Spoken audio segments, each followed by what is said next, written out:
Araka ny fanambarana tamintsika teo dia nitondra ny fomba fijery ny mahakasika émission dia gouvernement sy ireo mpiara-miombona toekarena ireo moa ny misy mpanjakana misahana ny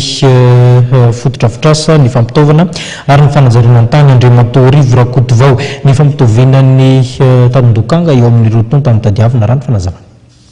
Ny ambony eo dia fampitoviana tandokanga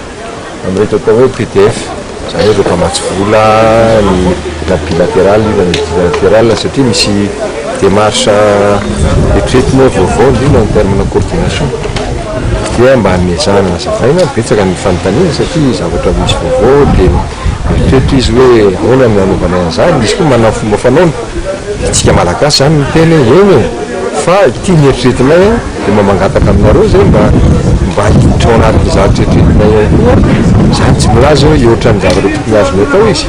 fa hitatsika amin'ny résultat amin'izao fotoan'izao fa tsy ampy loatra le tena efficacité ny zavatra zay natao tsy ampy loatra dia miezaka tsika zany manazava an'izay ary be da be ny fanontaniana satria manana fahazarana sy fomba fiasany koa izy nefa izy dia miteny amintsika koa hoe ianareo ne zavatra teninareo no arahanay zay zany ny fanazavanao io ahetsika kely zany le fahazarana hatramin'izay na ho antsika malagasy na ho anazy mpanampy atsika ary mino fa azo ny tsara le izy indrindra ry zareo tena mpitarika hoe banque mondiale ny BAD sy ny ana bilatéral io frantsay sy ny sisa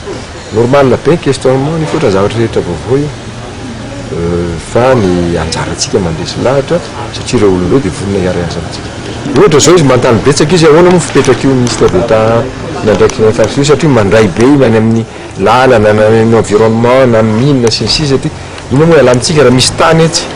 amena permis anankiray ny olona hanao carrière na mine indraindray sao dia any amin'ny tany indray zavatra efa tsy azoko ty no niveau resaka fiarovana ny zavaboary zany tsy maintsy alamina zany au niveau ohatra zany lasaiko zany